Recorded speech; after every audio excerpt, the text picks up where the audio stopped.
bit later. We begin, though, with the latest on that Christmas parade horror in Wisconsin. This morning, we're seeing newly released video that appears to show the man police say drove an SUV into the crowd, killing 5 people, of course, and injuring dozens of others. Take a look. This video from a Ring doorbell camera shows what appears to be Darrell Brooks knocking on a man's door about 20 minutes after the crash. The other man in that video, Daniel Ryder, said he had no idea what had just happened and invited Brooks into his home and made him a sandwich before police showed up at his house. A vigil was held last night for the victims of the crash, and despite the tragedy, neighbors say they are drawing hope from each other. Seeing everyone there that was willing to go and help everyone was just really good sight to see. I mean, we keep seeing that quote go around that you should look for the helpers in tragedies like this. So that's just what we've been trying to focus on. And joining us now from Waukesha, Wisconsin, NBC News correspondent Maura Barrett. Maura, let's start with the suspect. We learned he has a lengthy criminal history. What more do we know about him and the charges he's now facing?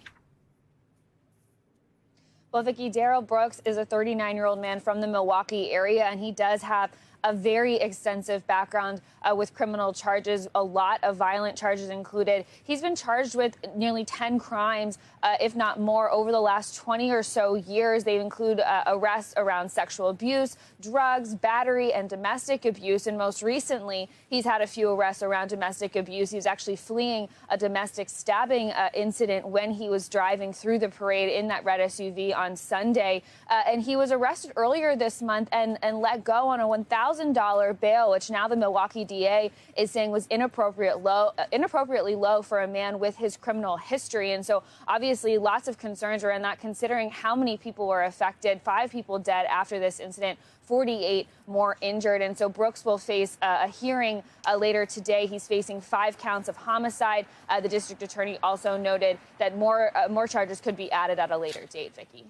Maura, 5 people were killed in this tragedy, many more in the hospital. What have you learned about the victims?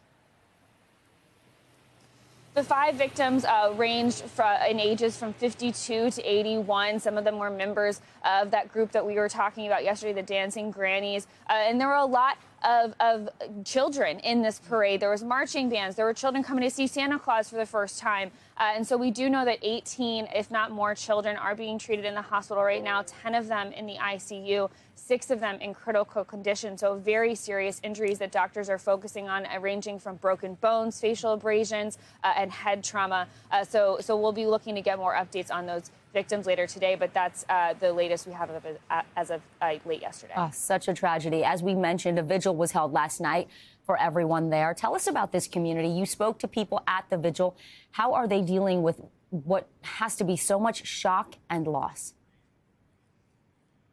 What we kept hearing last night at the vigil was that this doesn't happen in places like Waukesha. Even from our experience here the past couple of days, this is a very tight-knit, close community. Everyone telling us that it's normally very safe. So it came as a shock, but this community is also proving to be incredibly resilient. I want to hear from some of the community members we spoke with last night. This is an attack on the community, and it's absolutely heartbreaking and tragic. But at the same time, I know this community very well, and I know that they will come together, and I mean, they're going to rise up again, and everything's going to be fine. And we're here. We're going to show everybody. We're going to show the community. We're going to show the families that are suffering. We're here. A very emotional night last night. Obviously, hundreds showing up, braving the frigid cold in order to pay their respects and show the community that they're going to support each other moving forward. I'm standing along Main Street where the parade was on Sunday. It was shut down yesterday for the police investigation, but it opened up by midday yesterday as businesses and people started to come out and reopen and push forward together. Vicki? Such a picturesque town there in America and going through such a horrific time. Maura Barrett, thank you so much for your reporting. Prosecutors are set to deliver final remarks today in the trial of 3 men accused of murdering Ahmaud Arbery. Yesterday, attorneys set out their closing arguments before the predominantly white jury. The prosecution said the men attacked Arbury based on assumptions. The state's position is all 3 of these defendants made assumptions about what was going on that day, and they made their decision to attack Ahmaud Arbery in their driveways because he was a black man running down the street. Meanwhile, the lawyer for one of the men on trial, Travis McMichael, said his client fired the shotgun at Arbury in self-defense. Travis is in a state of disrepair. There is no question that Ahmaud's hands are on this gun, and the medical examiner from that stand told you that if Ahmaud Arbery is grabbing this gun and trying to pull it away, that as the gun gets pulled out of his hands and fired, it could fire right on that wrist and shoot into the chest and go across the body. NBC News correspondent Cal Perry is in Brunswick, Georgia this morning. Cal, good morning. So another dramatic day in court. We just heard a little bit from both sides of this argument, but walk us through some of the key arguments made yesterday. Yeah, so yesterday we heard closings first from the prosecution, from the state, then from the defense team. Interestingly enough, the defense team, if you sort of broadly want to frame it, it was sort of first this citizen's arrest law. They say that is why the defendants were brought to the scene where they confronted Arbery. And then it's really a self-defense play. Interestingly enough, we did see some splintering, though. You have each defense attorney for each of the defendants giving a bit of a different argument. So, for example, the last defendant who was in that backup pickup truck, his attorney saying, look, if my client wasn't there, would the outcome have changed? Interesting to sort of see a division there. Now, for the prosecution's point, for the state's point, they were really trying to flush out this idea that a citizen's arrest is basically fraudulent, that it is a thing that doesn't exist, that you would have to witness the felony in order to actually carry that out, and none of these men actually witnessed any wrongdoing. Now, we heard more from the prosecution on the broader aspects of the case. Certainly race, they say, was involved. Take a little bit of a listen to what we heard from Linda Donikowski. She's representing the state in this case. Mr. Arbery was under attack. They committed 4 felonies against him, and those are the 4 felonies in the indictment. Then they shot and killed him, not because he was a threat to them, but because he wouldn't stop and talk to them. And they were going to make him, absolutely make him stop. We're going to point a shotgun at you. That'll make you stop. Now, this morning, shortly after court gavels in, Linda Donikowski will finish her rebuttal. That will finish out the closing arguments, at which point we expect this to be handed over to the jury, Savannah. Now, in one of the more controversial moments, one of the defense attorneys, Laura Hogue, blamed Arbery for the shooting and even criticized his appearance. First, let's listen to what she said. Turning Ahmaud Arbery into a victim after the choices that he made does not reflect the reality of what brought Ahmaud Arbery to Satilla Shores in his khaki shorts with no socks to cover his long, dirty toenails.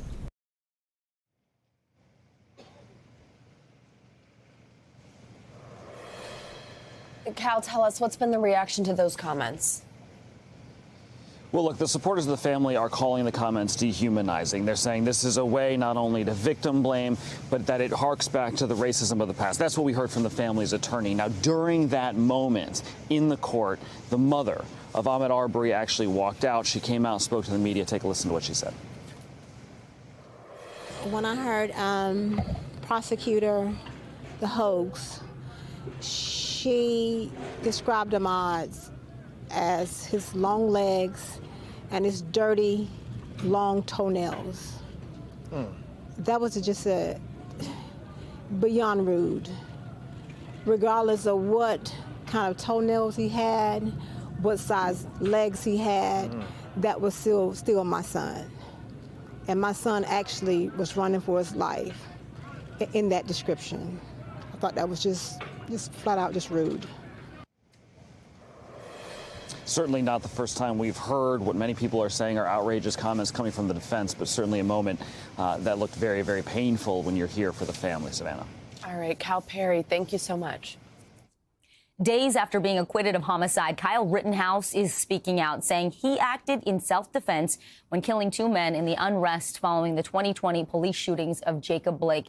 In an exclusive, nearly hour-long interview with Fox News, Rittenhouse recounts the night of the shootings, his experience in jail, and his opinion of the Black Lives Matter movement. Here's some of that conversation. I didn't call my mom after I saw her, and she was in shock. She was like, she wanted to go into hiding, and I said, no, the right thing to do would be to turn myself in. I didn't do anything wrong. So you knew that from the very beginning? I knew that. A lot of people are like, oh, Kyle had time to meet with his attorneys to come up with this amazing defense of self-defense. No, that's not the case. This has been 100% self-defense from the beginning, and I didn't know there was 100 cameras. I knew but I did know I was attacked, and I defended myself. What do you think would have happened to you if there hadn't been the amount of video that there is? I can't even imagine. I don't think we'd be sitting here right now having this talk, Tucker. I'm not a racist person. I support the BLM movement. I support peacefully demonstrating. And I believe there needs to be change. I believe there's a lot of prosecutorial misconduct, not just in my case, but in other cases. And it's just amazing to see how much a prosecutor can take advantage of somebody. Like, if they did this to me, imagine what they could have done to a person of color who doesn't maybe have the resources I do, or is not widely publicized like my case. What did you make of the President of the United States calling you a white supremacist? Mr. President, if I could say one thing to you, I would urge you to go back and watch the trial and understand the facts before you make a statement. That's not a small thing to be called that.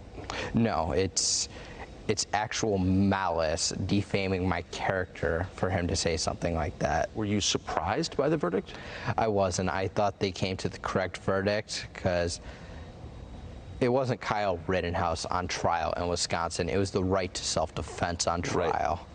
Right. And if I was convicted, no one would ever be privileged to defend their life against attackers. And thank God they came to the correct verdict of a not guilty. Let's bring in Kyle Johnson from Kenosha's Black Leaders Organizing Communities. Kyle, good morning. So first off, just your reaction to what we just heard from Kyle Rittenhouse in that interview. Yeah, good morning. Thank you for having me on. And, the first thing I wanted to say was my heart and my thoughts are with those in Waukesha. But as far as what Kyle just said, I don't believe that he was there for self-defense.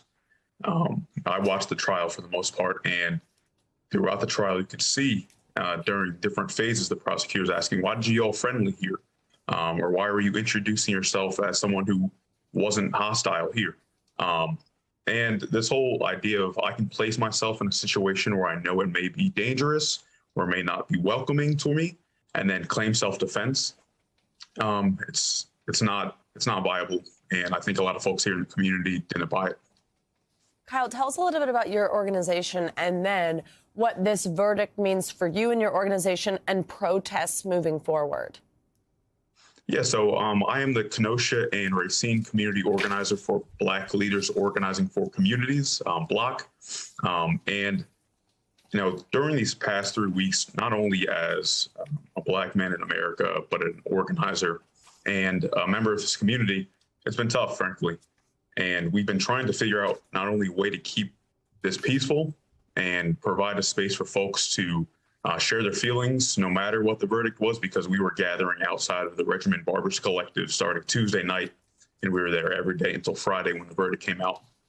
And our whole purpose was to ask folks to come together for healing, to build community, but also to reimagine what our community can look like, what our city can look like, what our state can look like, and what our country can look like. Because we know that what happened with Kyle Rittenhouse is not a one-off. It's a symptom of the institution. So we need to address the systems and the institutions versus just taking this by a case-by-case basis. All right, Kyle Johnson, thank you so much for your time this morning. Thanks for joining us. Thank you. Turning now to concerning new numbers in the fight against COVID. Several states are seeing a major increase in the number of COVID cases being reported as more Americans prepare to celebrate the upcoming holidays. According to the CDC, COVID cases in the U.S. have jumped 18% since last week. Experts are now urging every adult to get their booster shot as soon as possible. Meanwhile, the Biden administration is pushing ahead with its vaccination initiative. According to the White House, 90% of federal workers are vaccinated. They expect that number to rise to 95% under the new vaccine mandate. Dr. Bob Lahita joins us now for more on this. And Dr. Bob is a professor at the Hackensack Meridian School of Medicine He's also the director of the Institute for Autoimmune and Rheumatic Diseases at St. Joseph Health. Dr. Lahita, good morning. President Biden's vaccine mandate for federal workers is officially in effect. Some workers have protested, but it has been effective in raising the rate of vaccination. Now, they're going to face a court battle when it comes to companies mandating the vaccine, right? What are your thoughts on requiring the vaccine outside of a hospital setting? And also, what about the argument from people who say they have natural immunity, they should not be required to get the vaccine too? Well, Vicki, that's a complicated question. First of all, let me take the last part first. The people who have natural immunity certainly have good immunity, but it varies from individual to individual. As I've said many times, the genetics of an individual, the immunogenetics of an individual, make their immunity different. A person, when we were collecting convalescent sera from individuals to reinfuse it back into people, people who had COVID had varying amounts of neutralizing antibodies, so nobody was the same. Anyhow, the mandate for the government employees, 3.5 million employees, 90% have had one shot, at least one shot, which is really good news because now we have 90,000 daily cases of new COVID in this country, Vicki. Mm-hmm. Well, according to a new Yahoo News poll, 74% of people in the U.S. believe their lives have gone back to normal since the pandemic began. But as we mentioned, the CDC is warning COVID cases are up 18% across the country. Are we seeing this jump mostly in the unvaccinated community, or does this include breakthrough cases? In other words, do you have to be concerned if you are fully vaccinated and otherwise healthy? If you're fully vaccinated and healthy, you don't have to be very, very concerned, and you can safely have Thanksgiving with your family. However, it's interesting that those people who are unvaccinated feel that the time for them is more normal than those who are vaccinated. And that's a bad sign. That means that they're probably not wearing masks and social distancing or washing their hands. Those are the ones likely to become infected by the variants. And so those are the ones that I really worry about, the unvaccinated, which are filling our hospitals. Mm-hmm. The White House now responding to overseas lockdowns over COVID, saying the U.S. will not do the same. First, take a listen to what the White House COVID-19 response coordinator had to say about that. No, we are not headed in that direction. We have the tools to accelerate the path out of this pandemic, widely available vaccinations, booster shots, kid shots, therapeutics, including monoclonal antibodies to help those who contract the virus. We can curb the spread of the virus without having to in any way shut down our economy. Dr. Lahita, we're currently sitting on a 59% overall vaccination rate in this country. Now, again, that does not account for any immunity people have from prior COVID infections. And as you said, that varies greatly. It's difficult to measure. So what do you think the magic number is for us to stop seeing these COVID spikes in infections and, more importantly, in the hospitalizations and deaths? Well, you know, only 59% of the people in the country have been vaccinated. We need something more like 80% to 90% of the population to be vaccinated. Roughly 1 in 5 people are not vaccinated, and that's a big concern. Many of us are going to travel over the holidays on airplanes, buses, on trains, and you've got to be worried that the person next to you may be harboring the virus and he or she may be unvaccinated, and that's a great concern, Vicki. Dr. Bob Lahita, thank you so much for your insight this morning.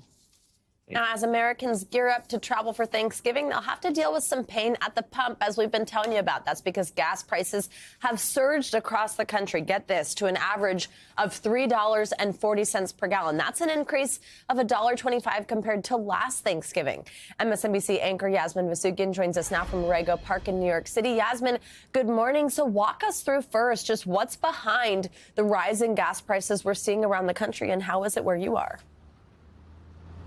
It's good to see you, Savannah. From planes to trains to automobiles, I'm covering gas prices today. Yesterday it was about flying, because that's what you do, right? Thanksgiving week, you figure out a way to get to the people that you love. It's really a classic case of supply and demand. First, when it comes to the pandemic, right, we traveled differently. We started to use cars more. We weren't using planes as much, obviously, because there was, social distancing measures that were in place. Because of that, the demand has gone up tenfold. You think about just in the last year or so, 2021, when folks started to emerge from their homes after a lockdown, they got on the road to go see friends and family. Because of that, people needed more gas in their cars. Also, domestic output, that's been down because of all of the hurricanes that we've seen over the last year. I mean, some of the crude oil refineries were shut down because of Hurricane Ida for some time, and they haven't been able to catch up. And then you have OPEC and foreign countries that have oil output. They haven't increased their oil output enough to meet up with the demand around the world, not only here in the United States, but across the world, from India to China, the places that need it most. So because of that, there is a gas and oil shortage, and we're seeing those really high numbers. You think about the state of California, just below $5 a gallon on average. You think about, you have a car that takes normally $40 to fill up. It's now looking like $60, $65, $70 just to fill up your car to get to where you're going. Yeah, and I know we're expecting tens of millions of drivers over the next couple of days as well. Yasmin, also, though, we did just get word that President Biden will release some of the Strategic Petroleum Reserve. That's what it's called, in an effort to ease the rising gas prices we're seeing. Tell us exactly what that means, and is that going to have an immediate impact for Americans who are preparing to travel within the next couple of days to get to, as you said, those that they love by Thanksgiving? Short answer, no. Obviously, it's not going to work that immediately. 50 million barrels are going to be released in concert with other countries that are big energy users. So China, India, the countries that I mentioned earlier. So this is a global initiative for oil output, but it's going to be 50 million barrels over the next couple of months that will ease the burden on Americans and those gas prices as we make our way towards spring and summer months. So hopefully, though we're seeing high prices now and hitting the roadways during the holiday season, those prices will come down as supply is increased, Savannah. All right, some good news a little bit further down the road, but not quite for Turkey Day. Yasmin Basugian, thanks so much.